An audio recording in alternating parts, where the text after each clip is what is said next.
Boa noite a todos vocês que estão nos assistindo de seus lares.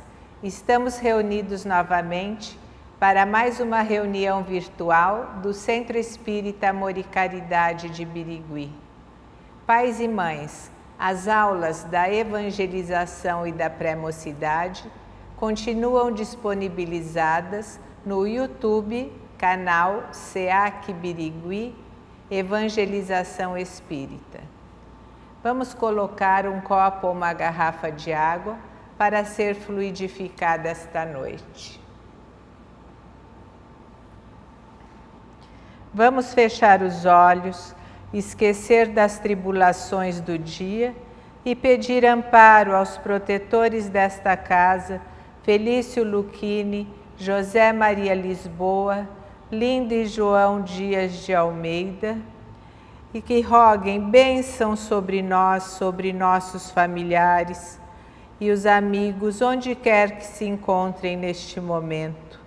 Que Deus nosso Pai, Jesus nosso Mestre, estejam envolvendo todos vocês que estão nos assistindo de seus lares e vibrando juntos, iremos receber eflúvios divinos de paz, amor e luz divina. Vamos nos concentrar e, mentalizando os protetores dos médiuns, vamos receber o passe à distância. Sintam neste momento o calor e as energias curativas revigorando nossas matérias e nossos espíritos.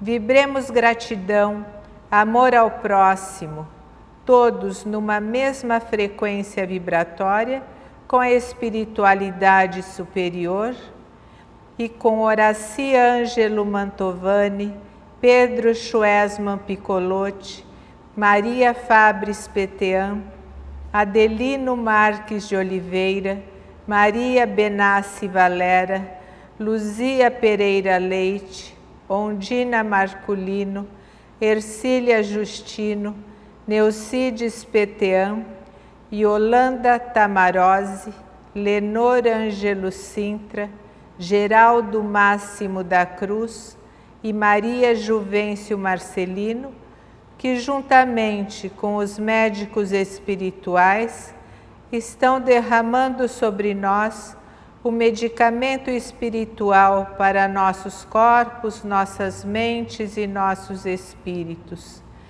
Que os enfermos nos hospitais ou em seus lares recebam o lenitivo espiritual para a cura de seus males.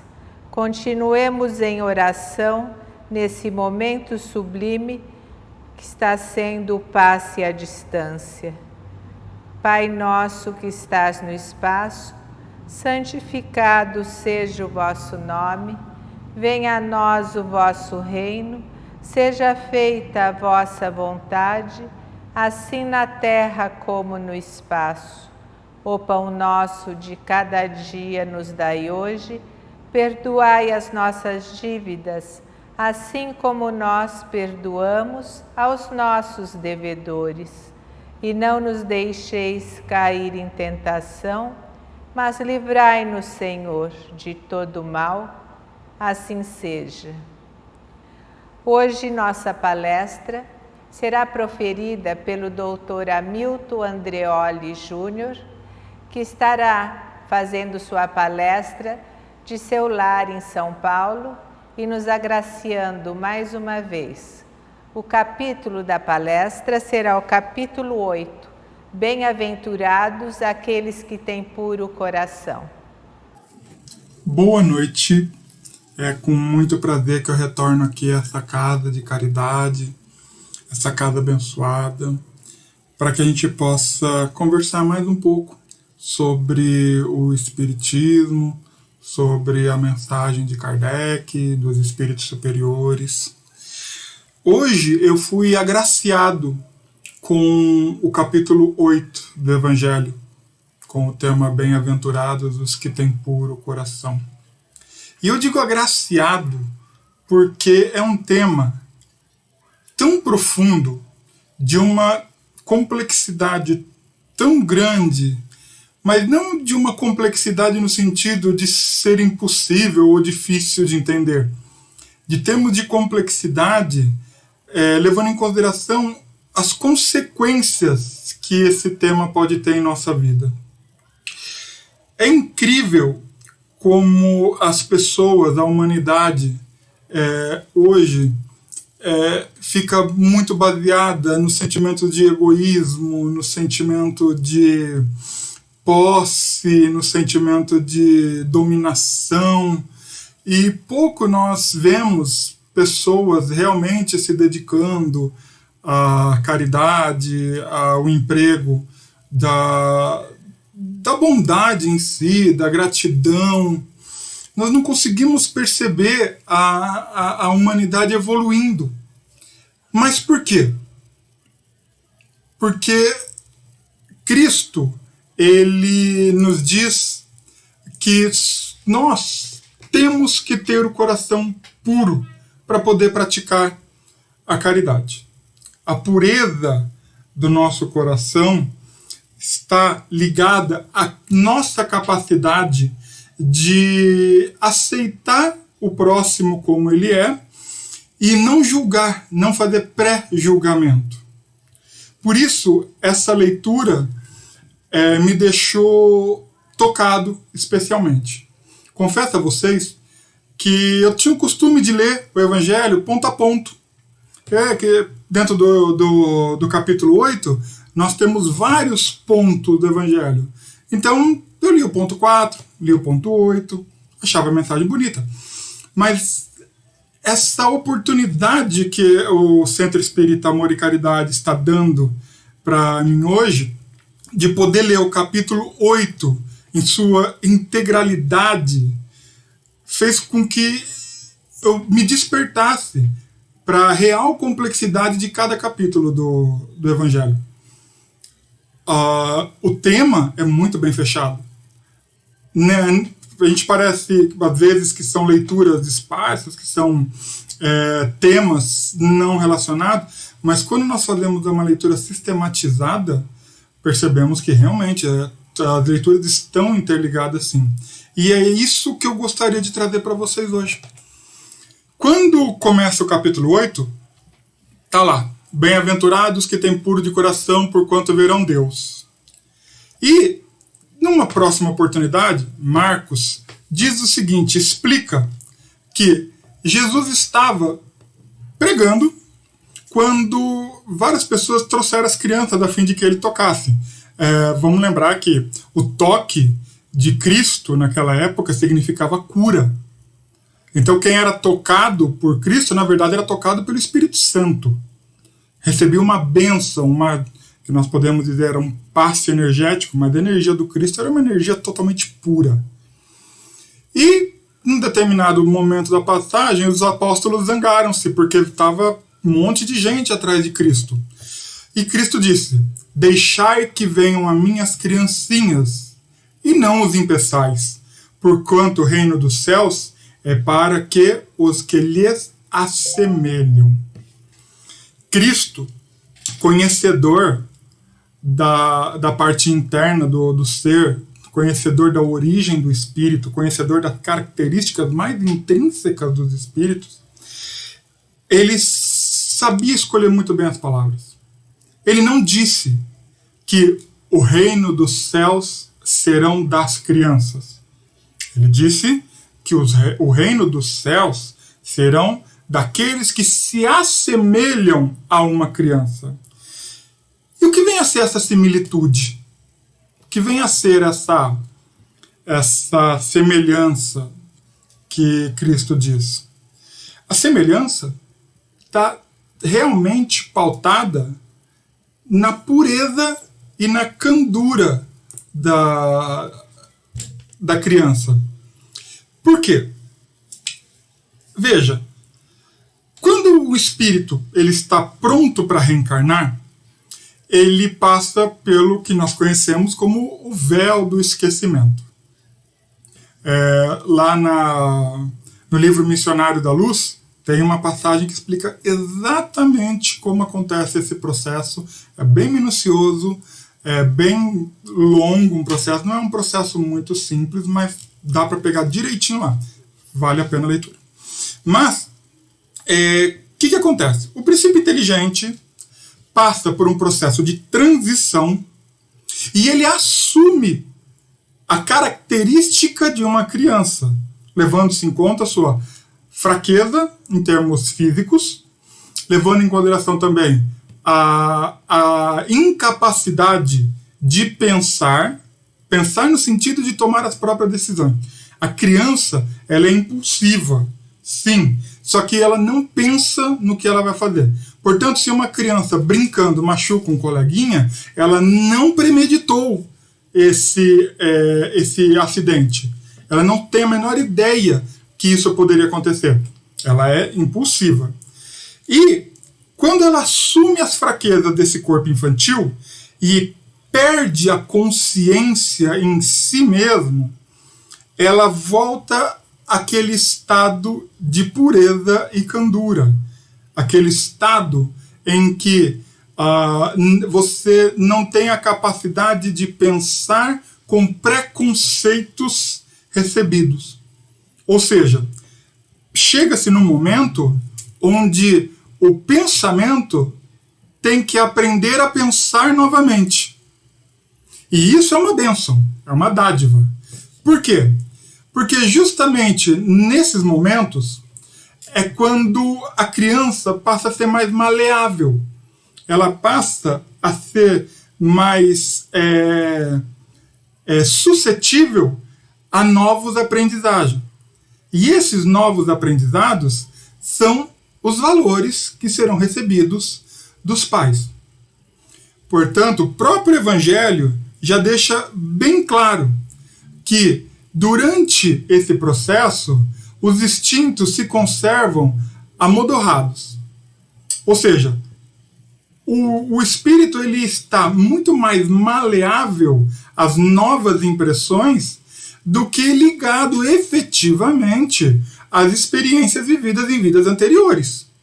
Assim, podemos perceber por que a criança não concebe a maldade, por que a criança ela não tem o pensamento premeditado, ela não tem as ações premeditadas.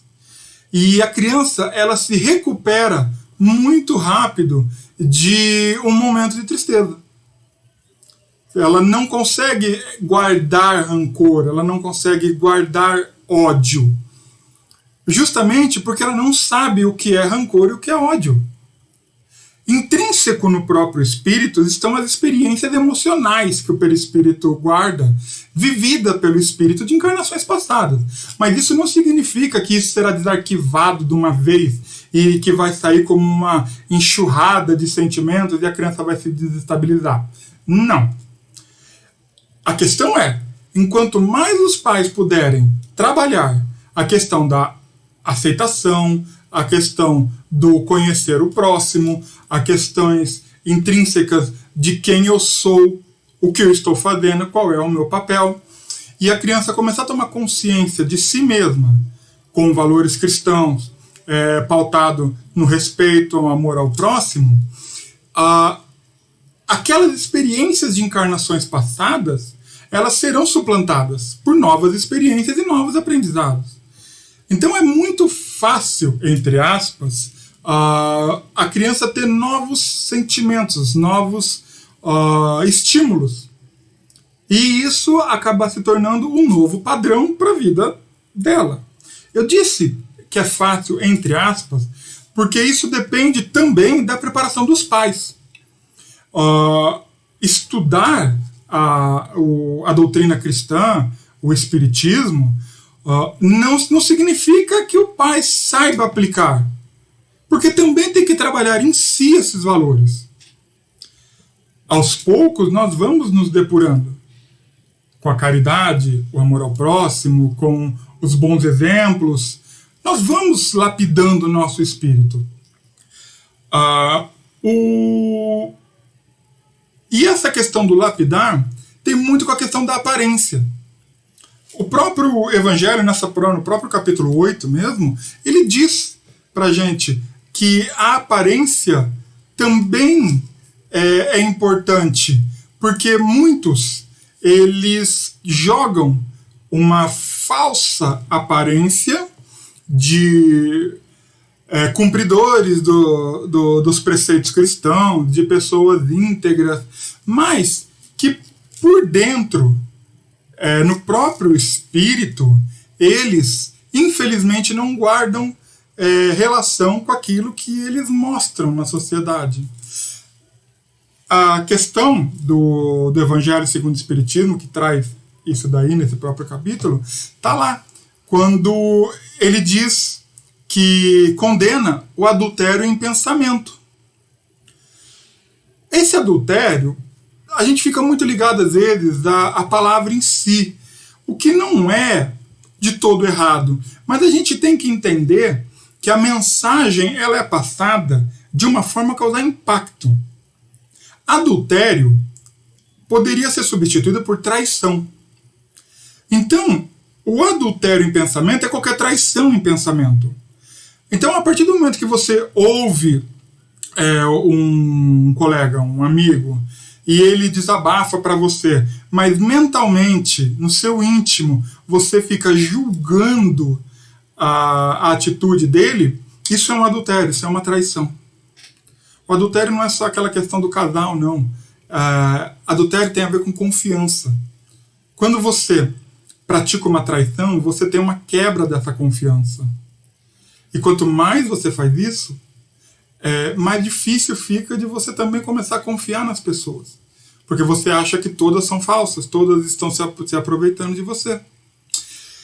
Então, em um determinado momento na passagem do Evangelho, deixa eu ler bem claro lá, que Cristo disse: este povo me honra com os lábios, mas conserva longe de mim o coração.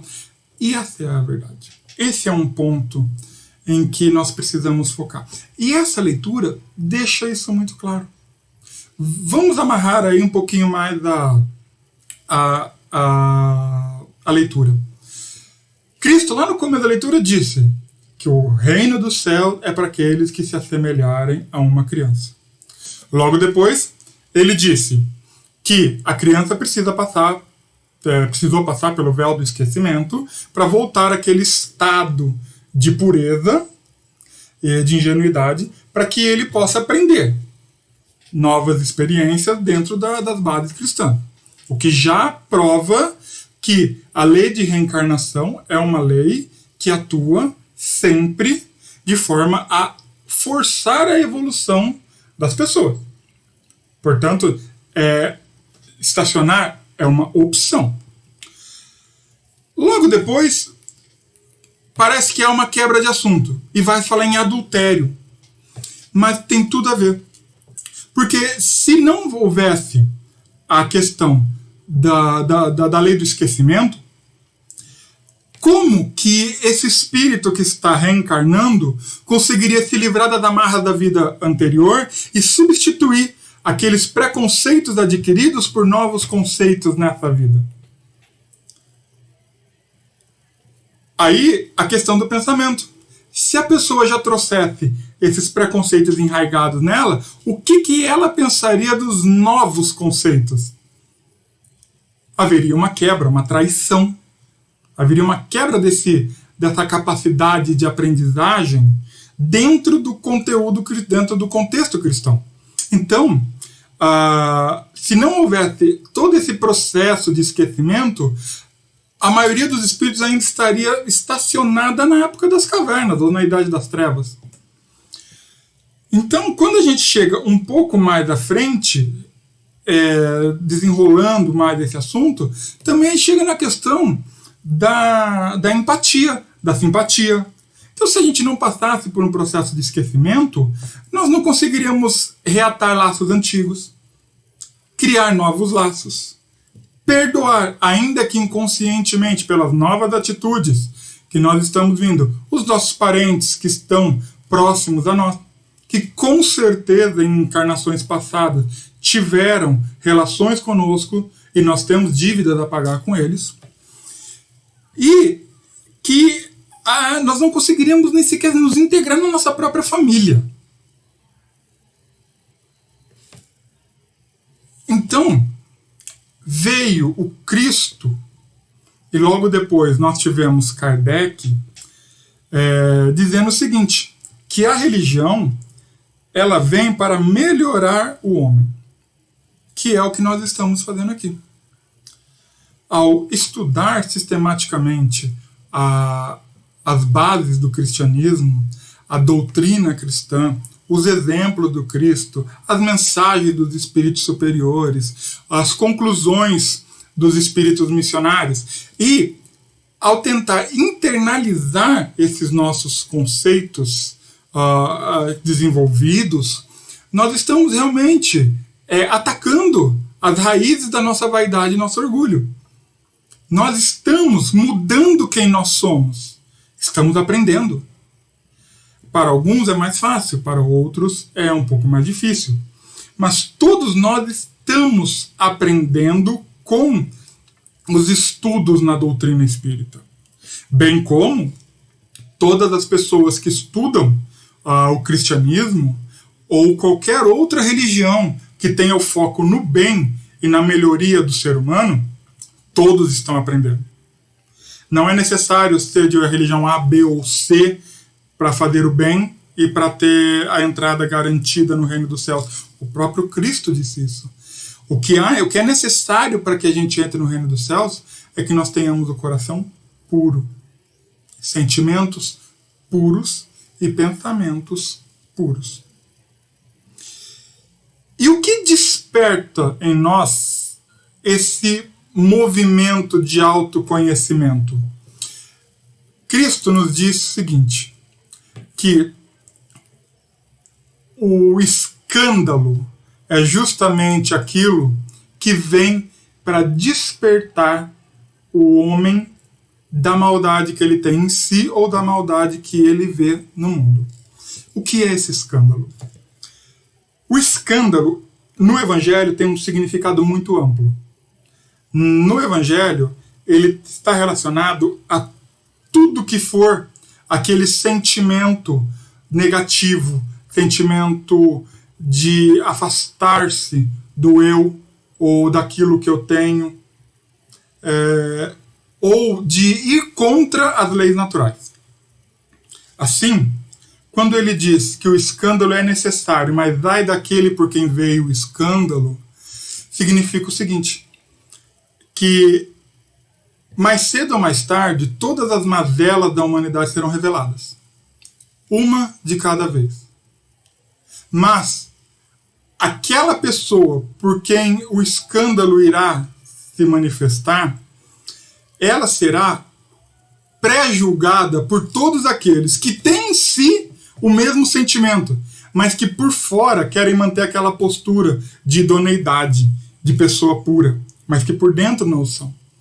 Então aquela pessoa que pela primeira vez manifesta aquela sensação ruim, aquele sentimento ruim ou aquela atitude ruim, ela será a mais atacada.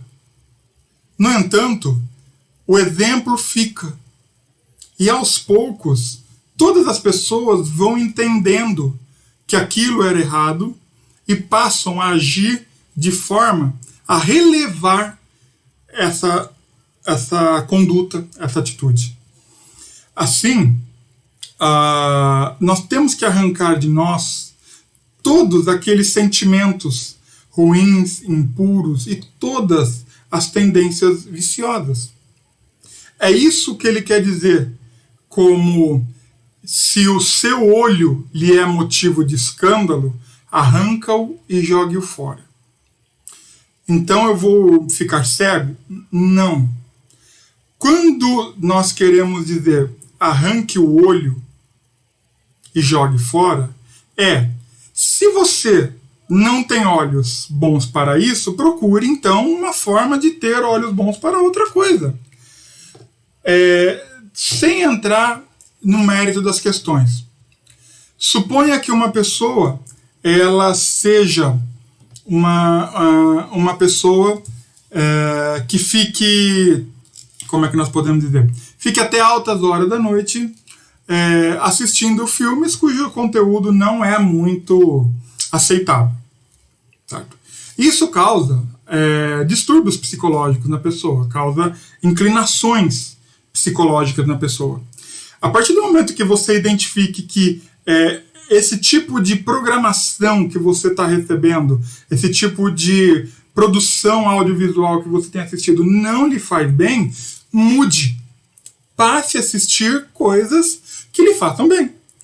Então, se você gosta de assistir programas que falam sobre genocídio, sobre morte, e isso está lhe causando angústia, você tem percebido que você não tem conseguido lidar com essa situação, passe a assistir filmes de comédia. Se você assistir muitos filmes que não trazem um bom sentimento, que não trazem uma boa mensagem, passe a verificar filmes ou novelas ou séries que tragam para você um bom sentimento. Aprenda a filtrar a informação que você está recebendo. Não vou dizer que você não possa assistir um documentário sobre a Segunda Guerra Mundial. Mas você tem que saber filtrar a mensagem que você está recebendo. Você tem que saber tirar de si aquela questão dos preconceitos, do racismo, de qualquer outro sentimento que não lhe venha engrandecer. Agora, conhecer a história é uma forma de entender o presente e evitar que isso se repita no futuro. Então, a questão do escândalo, na verdade, se dá pela incapacidade que nós temos de filtrar os conceitos que nós estamos internalizando. A partir de um determinado momento, esses conceitos não vão ser mais aceitos na sociedade e aqueles que os defendem passarão a ser isolados. Então, quando Cristo ensina como nós devemos orar, nesse mesmo capítulo, tudo que eu estou dizendo é dentro do capítulo 8. Ele diz que nós devemos pedir ao Pai primeiro a cura do pensamento, para depois pedir a cura do corpo. Justamente, Cristo nos conhece tão bem, mas tão bem, que ele sabe que todas as mazelas físicas têm uma origem no pensamento, têm uma origem do espírito. Então, quando nós começarmos a tomar a consciência de que pensamento é ação, nós vamos começar a entender que qualquer pensamento vai produzir uma reação no nosso corpo físico. Todos nós sabemos disso, mas nós internalizamos? Não. Por quê? Porque nós achamos que isso não vai nos atingir, que não é com a gente. Então vamos arrancar essa parte do nosso corpo e jogar fora de nós. Vamos arrancar esse preconceito e atirá-lo para longe e vamos começar a entender que sim, eu posso causar males em meu corpo físico por uma questão de pensamento desregrado. Tudo isso está nessa leitura. Então, quando nós falamos em retirar uma coisa que nos causa escândalo, na verdade estamos dizendo em retirar os defeitos que nós temos do nosso corpo. E como que nós temos que fazer isso? Sempre levando em consideração a máxima que nós devemos ter o pensamento como o de uma criança. O pensamento puro, sem maldade. Em momento algum, Cristo diz que nós não podemos errar. Porque o erro não tem nada a ver com a questão do pensamento. O erro é uma tentativa que não chegou no ponto que nós esperávamos. Não teve a conclusão que nós gostaríamos. Aprendemos com o processo e reiniciamos a nossa caminhada, só que dessa vez prestando atenção para que aquele erro não aconteça mais. Só que, se esse erro não foi oriundo de uma vontade, ou seja, nós praticamos a conduta sem ter maldade no coração ou sem esperar nada em troca, simplesmente nós não tínhamos maldade, nós praticamos um ato e o ato não resultou naquilo que nós gostaríamos, não há o pecado se é que nós podemos dizer assim. Porque o pecado nada mais é do que fazer um mal consciente do mal que nós estamos fazendo. A criança, volta naquele exemplo. Se ela brincando com o coleguinha esbarra, o coleguinha cai e rala o joelho, a criança não empurrou o coleguinha para ele se machucar de propósito. Porque a criança não tem esse preconceito. E o mesmo acontecerá com nós. Se nós praticarmos qualquer ato mais imbuídos de bondade, e esse ato não terminar, não tiver a conclusão do jeito que nós esperávamos, isso não será uma falha, será um aprendizado. Você pode verificar nos livros espíritas que falam sobre a vida nas colônias espirituais, como que André Luiz teve erros, ele errou, como a Patrícia errou, como diversos outros espíritos aí que nos mandaram mensagem, chegaram achando que a vida na colônia era de uma determinada forma, e não era. Mas havia maldade? Não. Os espíritos que estavam ali em volta orientando esse recém-desencarnado sabiam das questões específicas que ele trazia da vida. Então, esse erro não era por maldade, era um erro de ingenuidade. Então os erros de ingenuidade não podem ser levados ao patamar de pecado. Por isso que nós precisamos, a todo momento, não é bem controlar, porque seria impossível controlar o nosso pensamento. Mas nós podemos sim, em diversas oportunidades, ponderar sobre aquilo que nós pensamos. Uma conversa íntima. Por que eu estou pensando isso? Por que eu estou sentindo isso? Esse sentimento é meu? Eu estou revoltado com alguma coisa que aconteceu no ambiente? Eu simplesmente não aceito, mas por que eu não aceito? Então, nós precisamos, a todo momento, pensar sobre os nossos pensamentos. Desculpa aí pela redundância, mas essa é a realidade. Quando nós nos pegarmos num pensamento não muito bom, nós precisamos começar a pensar sobre a origem desse pensamento. E a partir do momento que a gente comece a policiar esses pensamentos, as atitudes automatizadas relativas a esse pensamento vão começar a se tornar também mais leves, até que num determinado momento irão totalmente desaparecer. Por isso, colega, fica a mensagem que o Cristo deixou para nós. Deixai que venham as minhas criancinhas, e que não as impeçais, porquanto o reino dos céus é para os que lhe se assemelham. Ou seja, são para os espíritos puros de coração. Muito obrigado.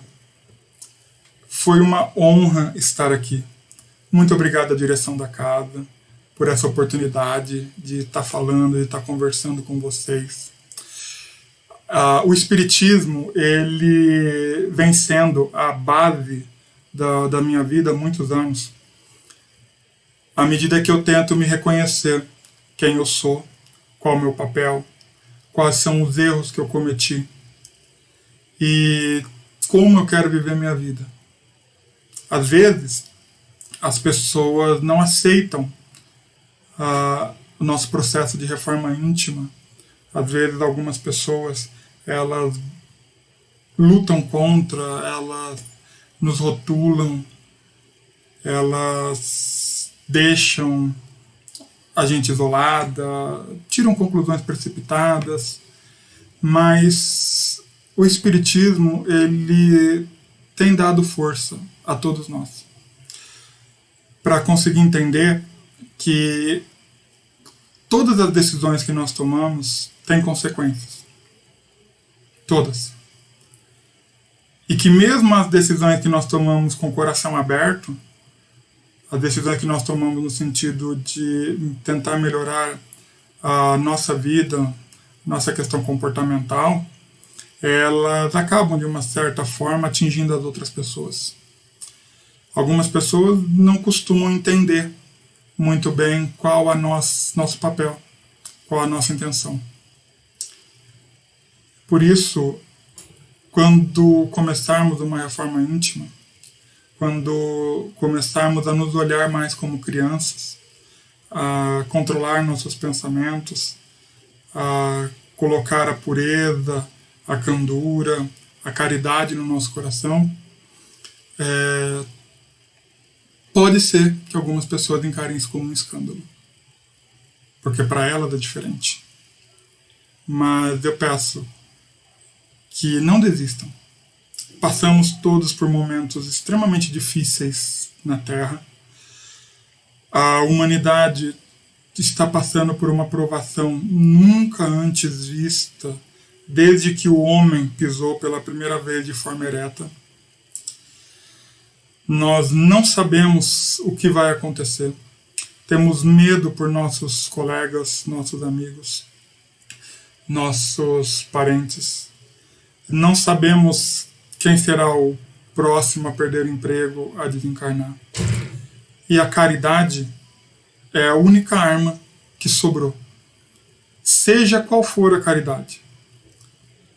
Se você é uma pessoa que gosta de ler, gosta de escrever, gosta de falar, ensine. Se você é uma pessoa que gosta de costurar, que gosta de cozinhar, trabalhe. Se você é uma pessoa que simplesmente sabe ouvir, ouça. Nós não podemos deixar que o medo que nós estamos vivendo atualmente nos impeça de evoluir. Muito obrigado novamente. Fiquem com Deus. Que os espíritos desencarnados que foram atraídos para este ambiente abram seus olhos e despertem para a vida eterna. Não fiquem magoados, revoltados. Aproveitem esta oportunidade e acatem esses esclarecimentos dos seus entes queridos que os estão recebendo. Sigam para os locais de atendimento no plano superior.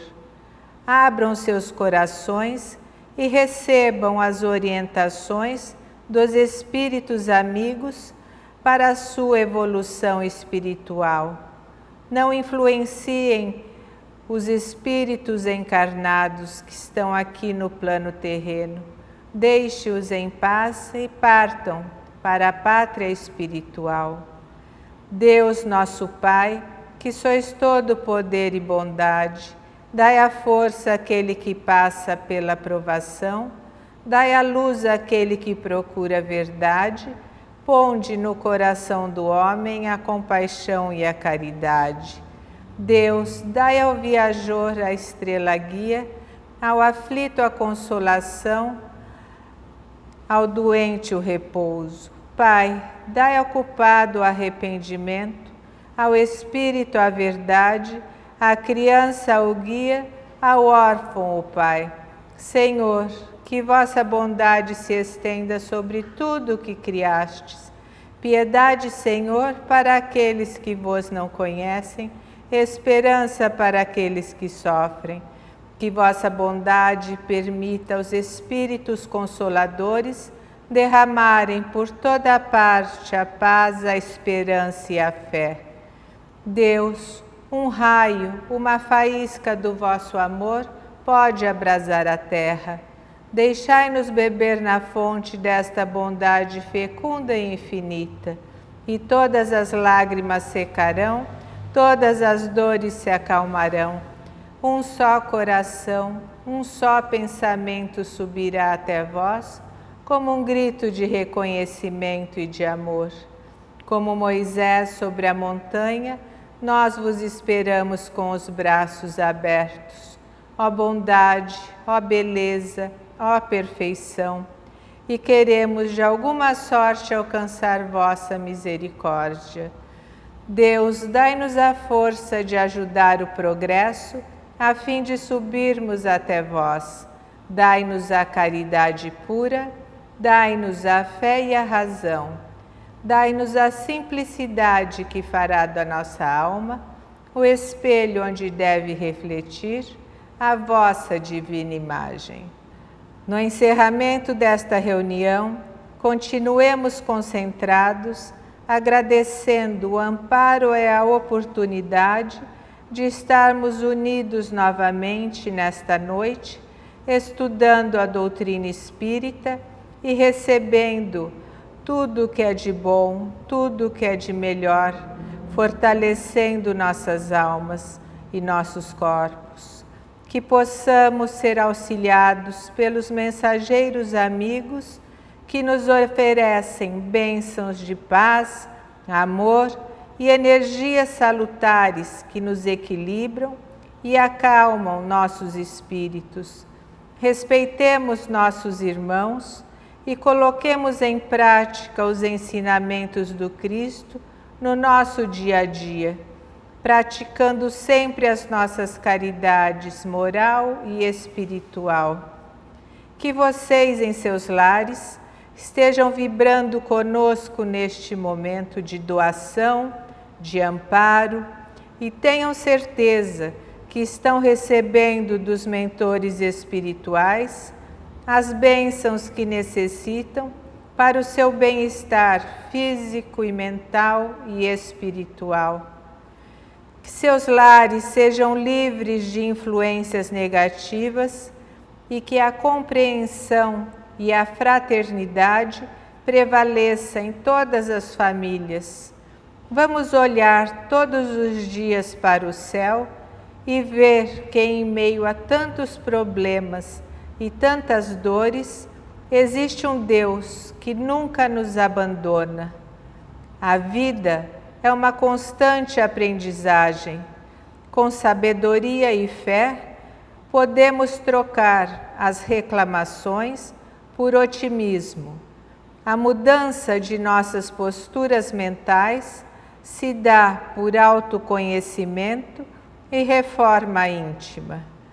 Que a esperança e a gratidão faça morada em nossos corações.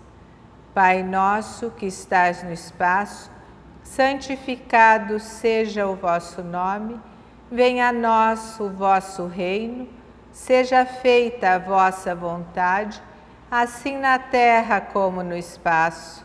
O pão nosso de cada dia nos dai hoje, perdoai as nossas dívidas, assim como nós perdoamos aos nossos devedores. E não nos deixeis cair em tentação, mas livrai-nos, Senhor, de todo mal, assim seja. Hoje teremos a música Um Elo de Amor. Uma noite abençoada a todos vocês e que a semana que vem estejamos todos juntos novamente para mais uma reunião do Centro Espírita Amor e Caridade de Birigui.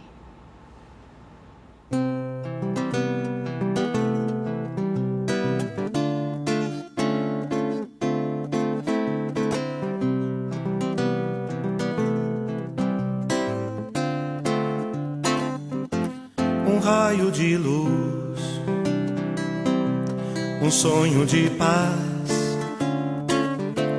o amor que irradia essa imensa alegria de juntos uma vez mais, unidos na fé, em Deus e em Jesus, tão alegremente formando a corrente de amor e de luz,